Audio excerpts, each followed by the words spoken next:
Hi everyone, I'm Joanna Penn from thecreativepenn.com and today I'm here with Michaelbrent Collings. Hi Michaelbrent.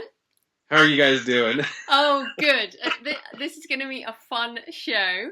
Oh, Um, I hope so. Oh, no, it is, absolutely. But just a little introduction to anyone who might not know who you are. Michaelbrent is an award winning and internationally best selling horror novelist, a #1 bestseller in the US, and also a screenwriter and martial artist. And I'm a real fan of your books, as I've just been telling you. So it's awesome to have you on the show. But first, tell us a bit more about you and your writing background. Um, Gee, that's an open question. I guess about me and my writing background is like a lot of horror writers, I grew up miserable and had to excise my demons by killing false people because if you do the real thing, you get put in jail for some reason. No, not really. My dad was a creative writing professor, and he was one of the world experts. He was the world expert on Stephen King. So if you have a Stephen King book in your school library or your college library, it's probably in large measure because of my dad. He was one of the first people who went out and said this creepy guy isn't just a weirdo writing pulp fiction; he's writing literature, and so he wrote all these books about him and published the first full length scholarly critiques of him. And so I went to bed every night with my dad's office in the next room. I had either screaming or typing or both. And it was just something I grew up with. You know, my dad would let me watch all these movies, and if it was a really intense part or a sex scene, he'd be like, "Go stand behind the, behind the TV."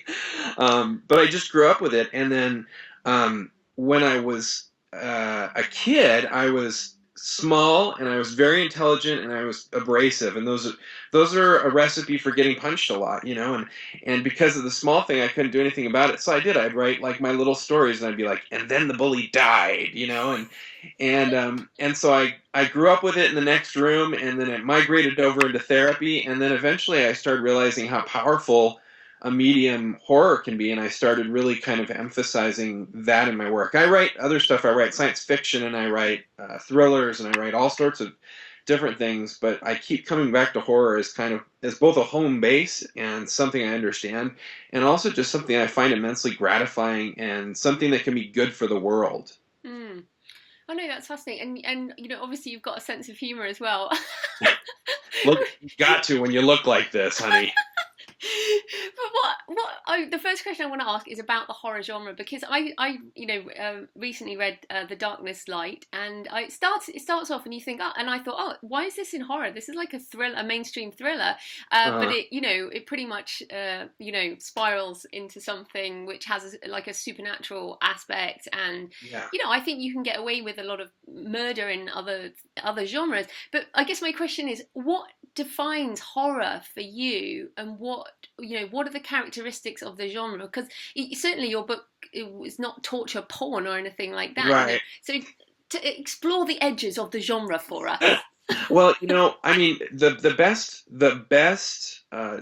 description and definition of horror on a really precise scale is whatever is on the horror shelf at Barnes and Noble.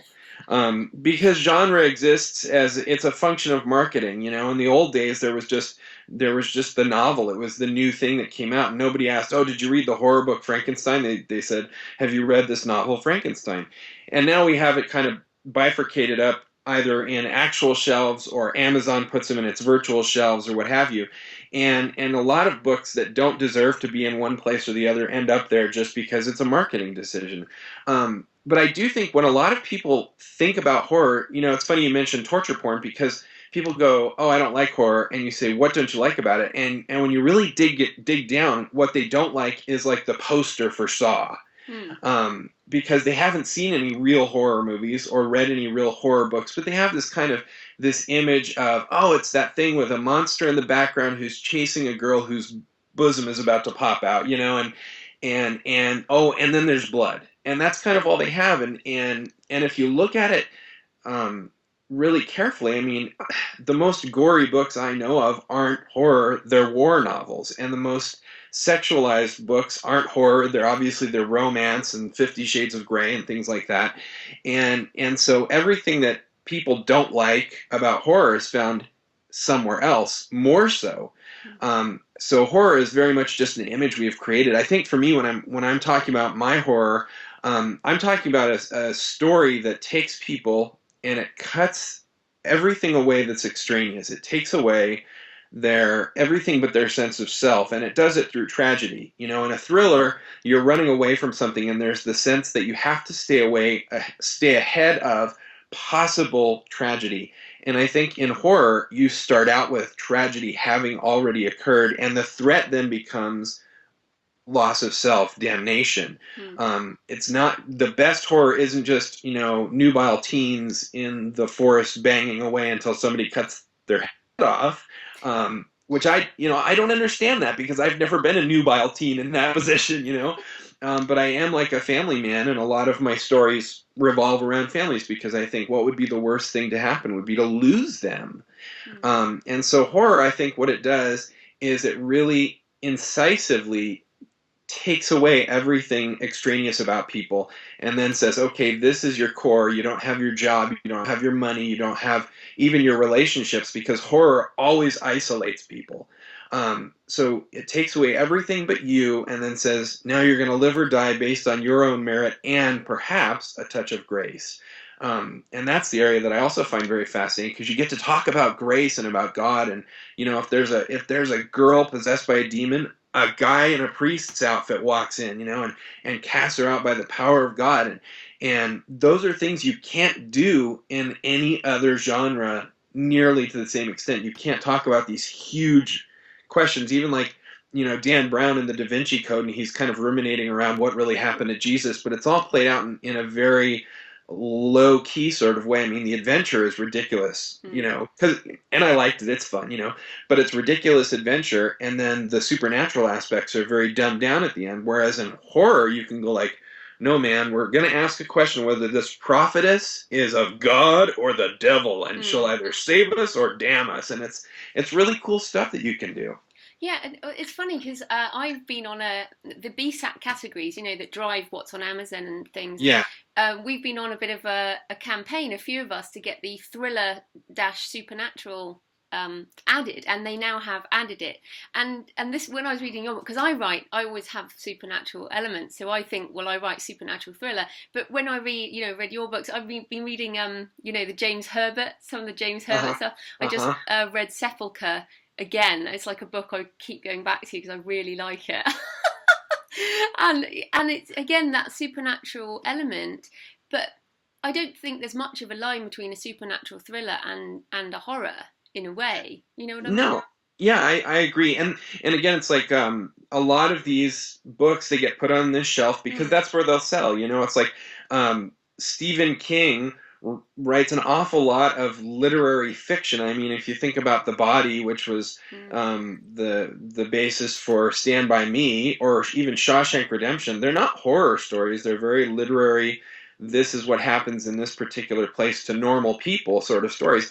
But if you stick Stephen King's book over on literary fiction shelf, it's just going to sit there until somebody grabs it and puts it where it belongs, Yeah, because he's become that brand, and I agree with you. A lot of his books are not what one would call horror anymore. That's just where he got stuck. But no, that's really interesting. And then it's fascinating about your dad, because you mentioned he was a professor, and this kind of issue that people have between literary fiction and genre fiction. And have you ever had? Because my mum was also an English teacher, and I went to Oxford. Oh no! I know, and I went to Oxford, and I was brought up, and my mother-in-law says, "Why don't I write like Hilary Mantel?" And I'm like, so I come up against this all the time. Have you had to get over any kind of write something more literary type of thing, no. I'm self-published, and I've been very blessed in a lot of ways to be self-published, because it means I don't have to listen to somebody telling me what to do. I listen to my fans, and they get irritated when I wander from horror for too many books. So I'll write a horror novel, and then a sci-fi, and then a horror, and then a YA or whatever. But other than that, general write scary stuff, Michaelbrent, I don't have people telling me that stuff. And if somebody said, well, why don't you write more literary fiction?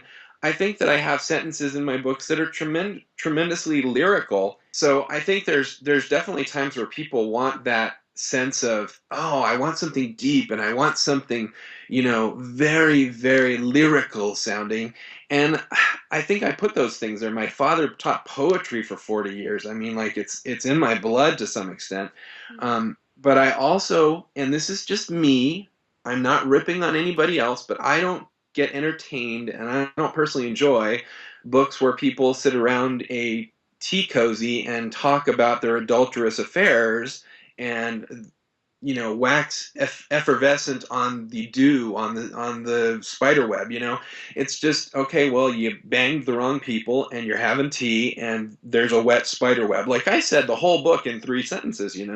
And just for me personally, I like something that has some movement to it. So my books do have a lot of plot to them. They're very plot driven, but the best stories are always where plot and character intersect on a great level, and you find out about people and you find out what they're doing, and then books are given to us so that we can make sense of some universe. And if you're doing that, there's a tremendous artistic value there. I mean, Spencer, the guy who wrote the Spencer books, he can't write a sentence of more than 6 words, I think. He's just like, he's Hemingway. He's very short, but everything in them is so dense and compacted.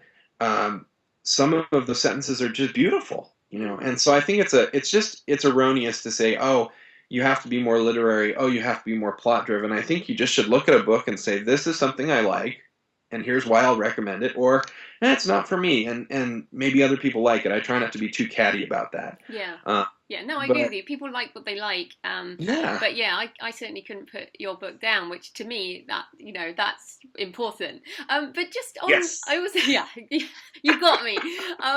But I'm really fascinated with self-censorship. It's something with my book Desecration I've talked about before on my show. But to write Desecration, I had to overcome some self-censorship issues around what a nice girl should write, and the fear of judgment, of how people judge our writing.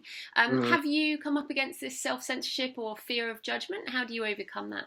No, I'm a religious person. I'm a believing guy, and part of that is that ultimately my status with God is between me and God, and I belong to a religion that I believe teaches true precepts, but even within that kind of rubric, it ultimately comes down to, if God walked into the room, could I stand there and be okay looking at him? And so one of the rules, I have 3 rules that I have for writing, which I think you can't break. And the first is confuse me and lose me. Like if you just don't have a sense of what's going on, the audience is going to leave. The second is bore me and die, because we want interesting stuff. And it can be an interesting book about the dew on the spider web. Some people have that capacity. But the third is leave the world a better place. And I think sometimes you can do that telling scary, awful stories, because those are morality tales about what should and should not be. And that's totally legitimate. And that's different from self-censorship. Self-censorship is this sort of extraneous concern about what will others think of me. Whereas if you go in there with okay, this is my dynamic, I'm going to try and create pieces that once somebody's done with them, their world will have been edified. And once I say that, well, I'm not self-censoring. What I'm doing is guiding my words properly to that effect, which I'm trying to achieve. And it's a lot more freeing to think of it that way rather than what will my mom think of it. Oh, yeah. Or things like, well, because my mommy reads my stuff. She's a mom, and there are certainly things where I go, Mom, you're not going to like this one. Just skip it, And there's one book of mine that my wife hasn't read because I said, you're not going to like the subject matter. And I told her what it was, and she said, never mind, But I felt good about both of those books. I felt good about writing them because I thought they served a purpose beyond just let's fling words at the internet and see what sticks. Yeah, and I don't have your faith. I have spirituality. I don't have. But good versus evil to me, I think, is why I read horror. Because I feel, especially when good wins at the end, which it does in your book. And I was like, yay, you can feel good, even though there was a lot of casualties along the way. That's with Stephen King. Like I feel The Stand being from my favourite book, although at the end he kind of puts a glimmer of good, might not have won. But that kind of good versus evil, I feel, underlies the horror genre, doesn't it, Yes, really? it absolutely does. And the Stand's great, and it's great that you notice that you get the feeling good might not have won, and I don't think he's sitting there, behind his keyboard going, and now I shall cut out the throat of their hope. But he's writing something that people can hold on to, which is, I mean, you look around your world and you know good people who've been injured unfairly. You know bad people who are getting ahead unfairly. And so I think Stephen King, very often, and I do this in some of my books too, you get the feeling the fight is still going on. Just because they've won this battle doesn't mean we get to sit and rest on our laurels. And I think that's really powerful too, because we live our lives not just in this moment, but in the future, and an expectation of what's going to come tomorrow. And so if we are led to believe everything's great today and it's going to be great from here on out, and they lived happily ever after, that's a fantastic and fun message to noodle over with your kids, because they need that. But when you grow up, if someone says, and then you'll live happily ever after, your reaction is, I'm going to wake up tomorrow and I'm going to be constipated, or, I'm going to lose my job, or some major or minor mishap is going to befall me, because that's life. And so I think when we layer in this sort of melancholy ending, where even when good has won, there's still a sense there's evil left, I think that serves a great purpose to say, look, the fights are worth fighting. Even if you can't see the end of the war, these battles are necessary, and they're worthy, and they're good. And so do partake of the opportunity to be a warrior in good versus evil. Whether you're religious or not, most people have a moral center that says there's good and there's bad. And horror very often says, and the bad guys won. But the bad guys won because the good guys stopped being good, or because tomorrow there's going to be another battle. And I think that's marvelous. Yeah. No, I love it anyway. But let's move on.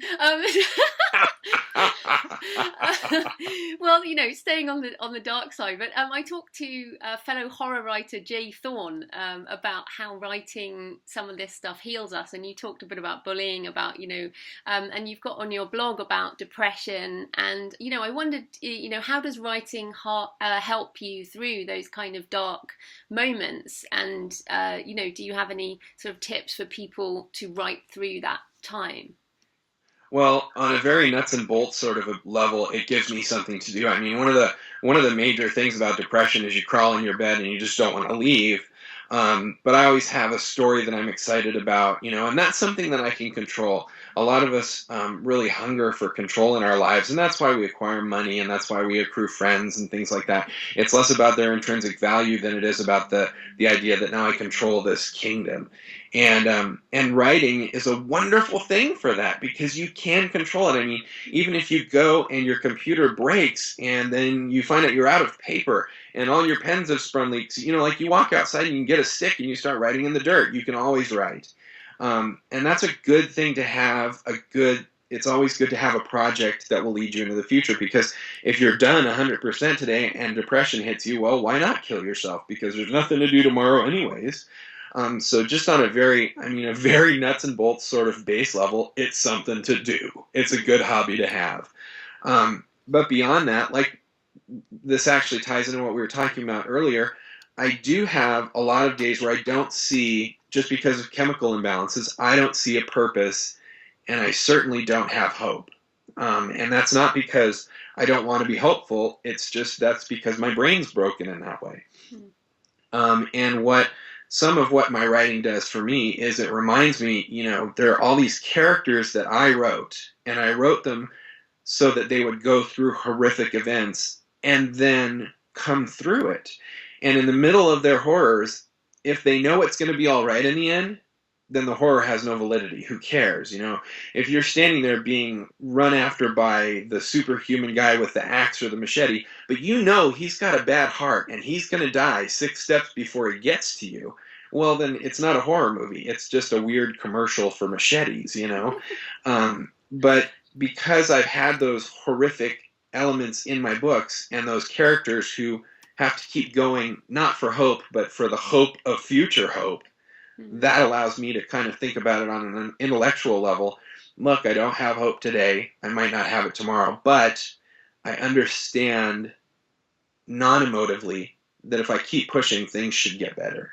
And that's a message of a lot of my horror, which is basically just keep pushing and things will eventually get better. Mm. No, that's great. And something else is that you're a screenwriter, which I also find I'm fascinated with right now. And amusingly, I've recently written a treatment about my book Desecration. Awesome. Yeah. Well, it was awesome. But then I thought it was awesome, but then I got the feedback that it was too disturbing and too disturbing for TV, and that it would need to be kind of redone. And I'm like, well, the book's already written. I'm not going to redo this at this point. So I wondered, from somebody writing what you do, what do you think the market is like for darker material? Because it seems to me that there is a lot around. The world is pretty dark, and also comment on adapting books, or should you do that, or should you write something new?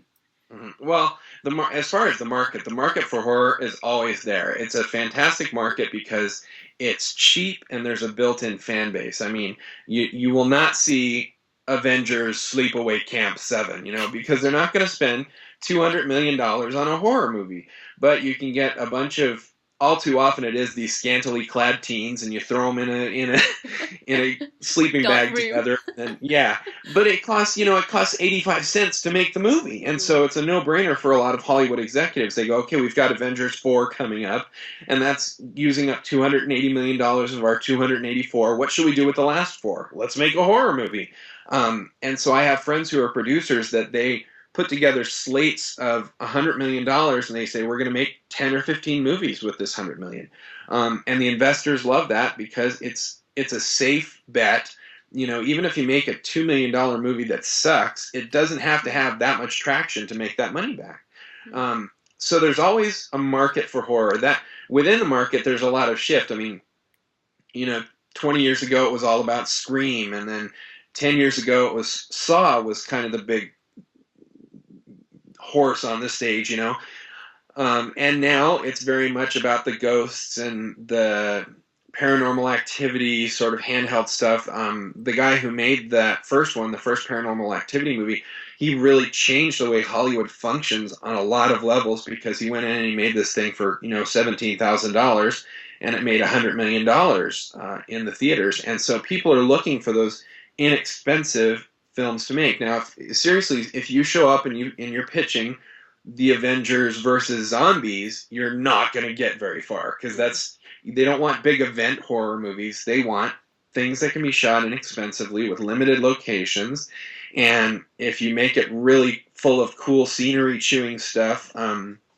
they like that because they can send it to actors, and the actors enjoy it. So like one of my books is called Strangers, and I wrote a screenplay based off of it, and it's about a family that wakes up one morning and they have been sealed into their home. All the windows have sheet metal over them, the doors are all barred, and they can't get out, and there's a guy in there who wants to have some alone time with them.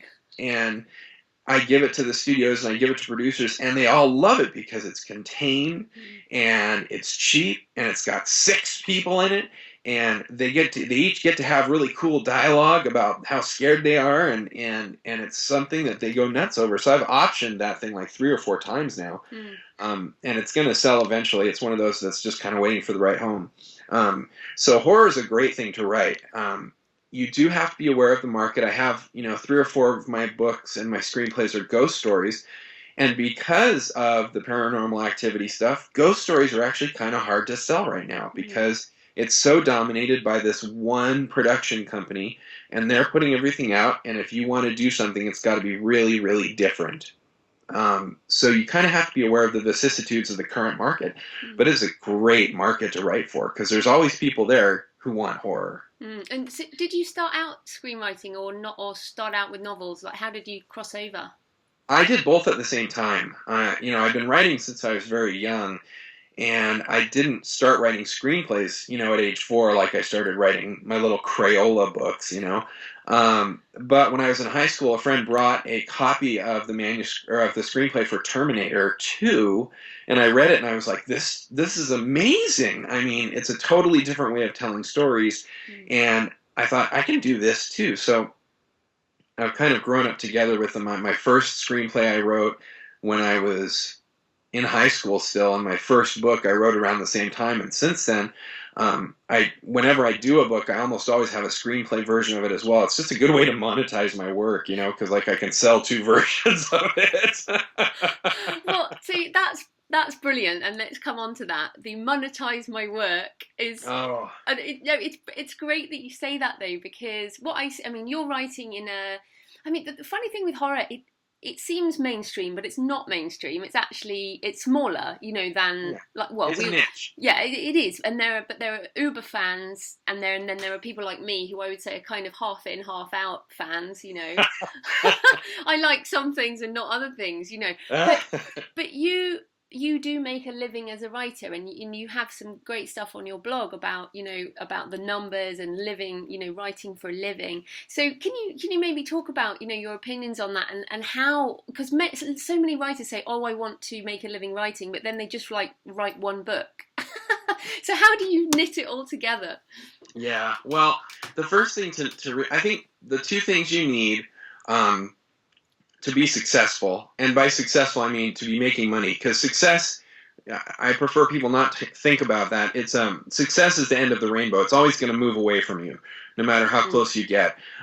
You're never going to reach success, because when you become a bestseller, you'll want to be a #1 bestseller, and then you'll be a #1, and you'll want and then you want to make a movie out of it, and then you want to write, and it's always one step past you. So what you do is you create concrete goals. I want to make this much money per year as a writer. I want to, for me, provide for my family as a writer. That's my goal. I'm a huge whore, so like all I'm interested in is the money. But a lot of writers don't do that. They don't have a concrete goal, and then after that, the way to achieve those goals is almost always a function of 2 things: product and people. And by that I mean you write lots and lots and lots and lots of stuff, and you meet lots and lots and lots and lots of people, and eventually one of those people wants your product as a screenplay, or one of those people wants this book as a traditionally published book, or whatever it is. But you really accrete these 2 things. You have a growing body of work, and you have a growing body of people who who are in that industry and who are moneymakers, who are gatekeepers. And I use the word accrete purposefully because that's a descriptor for choral growth. It's very, very slow. These 2 things, there's no silver bullet. It's a product of time. You get one person here at a convention. You write a book over 6 months. You meet another person at a writing symposium. And a lot of the people you meet, they're not going to be useful to you. But then they are one day. One day the guy you met at the symposia is no longer the person bringing coffee to the producer. He's the producer. And you've kept up with him long enough, and you have a relationship so that he's saying, hey, send me every single thing you've got. And that's a relationship I have with a lot of producers. I finish a script and I send it out in a bulk mail. Here you go. It's up for grabs. Knock yourselves out. But that took 10 years to get those contacts. And it really, there's nothing special about it. You scour the internet and you cold call people, and mostly you meet people at symposia and at Comic Cons and things like that, because it's face-to-face is going to have the most effect. And then you write and write and write. Forbes did a really interesting survey of the most successful writers monetarily in history, and there were no common grounds between them except, with the exception of a few outliers, they all had a huge body of work written over a long period of time. And so, like, I wrote a book called Run, and it did really well. It was a #1 bestseller on Amazon. And that made me think I knew what I was doing, which was a huge disservice to me. Because the next book didn't make any money, and the next book didn't make any money. And then 10 books later, I was making some money. And 15 books later, I was making decent money. And now I'm like 30 books in, and I'm a writer, and I get to just sit around with my pants off all day and type if I feel like it, How's that for a horrific image? I'd say you type quite a lot, actually. I do. I do type a lot. But that's the thing is people. Here's another thing I like to say is people. If you go to the doctor, and he's about to poke a finger in some hole that you don't like fingers being poked in, and you say, "So where'd you go to school?" And he goes, I didn't really go to school per se, but I went to a doctor once, and he was terrible, so I figured I can do better than him." And then you're going to be gone. There's going to be like a little smoke outline of you in the doctor's office, and you're out of there because you don't want to be poked by that guy.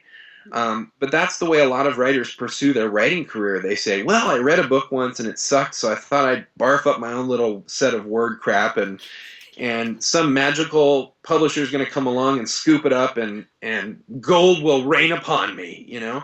And in reality, if you want to be successful, you treat it like medical school. You write after work for 8 hours a day. I was a lawyer for about 10 years before I became a full-time writer.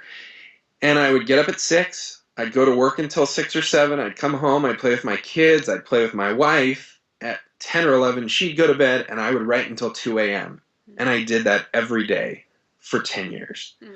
Most people are like, I'm going to be a writer. Well, how are you going to do that? I'll write a book like during summer and then never think of it again. You know, and that's just not an effect. Yeah. And you know what? And it happens occasionally, but even to the people that it happens to, they run into problems because they've got all this money, and then eventually the money dries up, which it has to. And this person doesn't know how to replicate that success because what they did was they succeeded by accident. Mm. And you want to not only succeed, you want to know how you did it so that you can replicate that success. Again, this first book I wrote, it did really well, and I had no freaking clue why no one was buying the other one. And that's it's so common. I mean, we see that, especially. I mean, I feel sorry for debut novelists, you know, who get the first book that they cared about, and the second book nobody cares. Yeah, it really is. But I do want to come back on what you said. You said a couple of things that I know some people will be scared of, which is meet people and cold call. I mean, because I'm an introvert and I really struggle at events, but Twitter's my secret weapon, as in I stalk people and generally make friends first, and then when I talk to them it's much easier because they actually know I exist. But I wondered if you had any tips for the meeting people stuff naturally in a good way. Well, there's a couple things. Number one is if you're a writer and if you've written a book, recognize the fact that you are the world's foremost frickin' expert on that book, you know? And so a lot of writers that I meet, they come up to me and they're very pensive and they're very worried, and it looks like they're worried I'm going to punch them just for existing. And the reality is you are a world expert in this thing and you're competent to talk about it. And if you can kind of have that in your mindset, it's a lot easier to move forward, because what we're afraid of, I'm an introvert too, obviously. I've got this depression and stuff. And when I go to conventions, I come home and I sit in a dark room for a full day and I shake because it scares me. Yeah. But you go up with this sense of, I know what I'm talking about. And that's very helpful. And then the other thing to remember is try and picture the other person like someone you're meeting at a dinner party, and you pull out your wallet and you show them all the pictures of your children. And this is a small slice of hell for that other person because they don't give a crap about your kids. They don't know about it. I don't care that Johnny lost his tooth. Could care less if now if he lost his face, I'd be interested because that's an interesting story. And the mistake a lot of novelists do that they make when they go to these conventions, they approach somebody and they say, I want to talk to you about my novel. Good start. Chapter 1, page 1. We open in a very dark place. Not as dark as your room, but a little lighter than outside. But it's kind of creepy, and it's like 60 minutes later, this person that you're talking to just wants to kill themselves because you're showing your baby pictures without any context. If you walk over to my table, I've got 20 books, and I can tell you the basic idea of all of them in under 2 minutes total.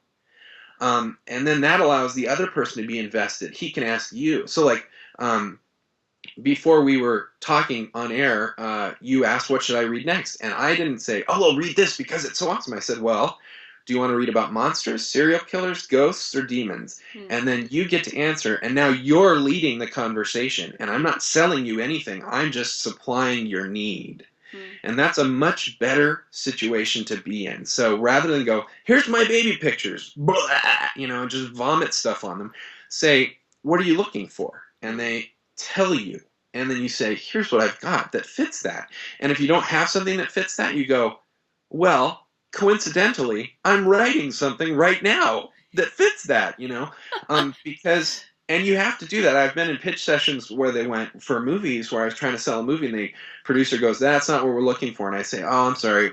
I didn't mean to waste your time. What are you looking for? And they go, we're looking for a movie about lesbian dogs from space. And I'm like, I'm just writing one of those, and even if they don't end up buying the idea, you've made that contact who thinks you are awesome because you have this joint affection for lesbian dogs from space. And that becomes a friend. And in 10 years, he'll want something that you're actually writing. So I guess the trick there is to always focus on the other person and not yourself. And I agree with you. So many people, I I get pitched all the time by people wanting, to come on the podcast or for me to endorse stuff or whatever. And they just don't even consider who I am. So I get pitched for credit cards and stuff like that. And I'm like, what's that got to do with anything? You have to ask yourself, this is a service industry. And I mean that in two senses. One, it's like a restaurant. You're giving them what they want to eat. And two, I really believe writers are serving humanity. We are writing, hopefully, good things that edify on some level, that uplift on some level, that help people. And so if someone comes to you and says, I need help, and you say, I can help you, you're best friends now. It's just the nature of civilization. If somebody comes up to you and says, I need help, and you go, let me tell you something I want to tell you first, and then we'll talk about your needs. That's not a friendship, and that's not something that's going to work well for you. And also, just when you're helping somebody, if there's an old lady on the side of the road with her tire flat, and you jack up the car and fix the tire, you never see that old lady again, but you go home and you're like, honey, I was the bomb today. And you feel good about yourself. And it's exactly the same when you're pitching your materials if you take the time to find out what they want first and then address that desire rather than going in and saying, well, I've got my favorite book and I'm going to pitch it and they're going to love it or else, well, there is no other else. You've got to be able to ask what they want and do that. And it does get much easier the more books you have because you care. You don't care as much about each individual project when you have so many. It's like that children metaphor. I just laugh about that now. You've got some real children, but also books. And you don't. Once you get over, 6-10 books, you don't call books your children. No. No, and that's ridiculous. That's very true. No, and that's silly. The faster you can get over that, the better. One of my screenplays came out, or the movie was finished, and I watched it, and it was not a good experience because they had changed some things, and it just wasn't my screenplay anymore. And I walked out, and people go, "Wasn't that devastating for you?" And I said, it kind of sucked because my name was on this movie that I didn't think was very good. But my first thought wasn't they killed my babies. When I walked out, and the producers were all lined up because it was a screening, and they said, "What did you think?" And my first thought wasn't, "You murdered my baby." My first thought was, their check cleared, and it was big. How can I be happy about this? I loved it. Let's do it again. Without lying, how can I approach this? Because it's not my baby, it's my product. And that's another thing that's helpful if you go in there thinking, I'm a business. And instead of putting greeting cards on a table or hamburgers in, wrapping, I put books out. And they mean exactly as much as those hamburgers and those greeting cards. They bring people pleasure. They help them get through the day. Hopefully they make them a little healthier on some level. But it's just a hamburger, man, and I can't get that freaked out about it. Because when people get freaked out about it, this is the most important work in English literature. It's going to go downhill from there. That's true. So, where can people find you and your books online? Well, my name's Michaelbrent, and that's my first name. So if you type in Michaelbrent, all one word, you're going to get my Amazon page and my website. My website's michaelbrentcollings.com. but I'm really easy to find. Just type Michaelbrent. Although there is an underwear model whose name is Michael space Brent. So if you type it in and you get this devastating dude with no clothes, that's not me. But michaelbrentcollings.com, or just type Michaelbrent on your Amazon browser or Barnes & Noble or wherever. Fantastic. Thanks so much for your time. That was brilliant. Thank you.